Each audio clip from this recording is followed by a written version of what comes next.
Today we are making quinoa and sweet potato cake with mango salsa and homemade tomato sauce.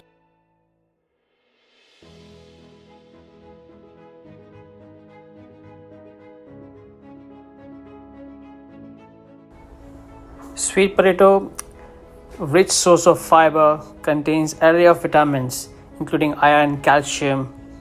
So we are doing like saute your garlic, your chili, and then add your sweet potatoes, little bit of salt. Just make sure you caramelize very nicely to get a natural sweetness of the sweet potatoes and leave it aside. We're using the quinoa. I'm using the brown quinoa. I'm taking 150 ml of water with the 50 grams of quinoa. Cook the quinoa on its own stock water, so don't add too much of water, just to keep all those minerals and fibers together. So in a bowl, we are just taking all the quinoa, the sweet potato, the roasted cashew nuts, spring onions, and just mix it very well. And then you make small patties out of it. Try to have even shapes. You can shape it any size.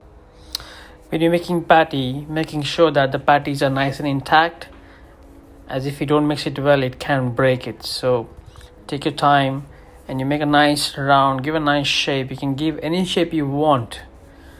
That's all your wish to do it. Quinoa has got a great source of omega-3 fatty acids as well. So now it's the time to fry them.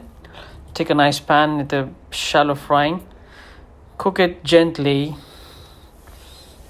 and just making sure they have been nicely caramelized from both sides.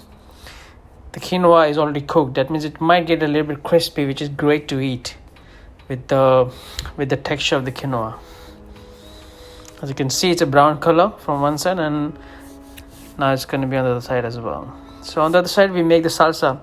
So we have the mango, the sweet corn, the cherry tomatoes, bit of oil, salt, pepper, and lime. I love lime using. So we start making the tomato sauce by sauteing the ginger. Cook it till it leaves a nice aroma. And then we add the chopped tomatoes. Cook it off. Add the tamarind as well. I'm using a tamarind pulp. It's like a paste-like texture, so you can use any tamarind you want. And just blend into a fine paste, and hope you enjoy this recipe.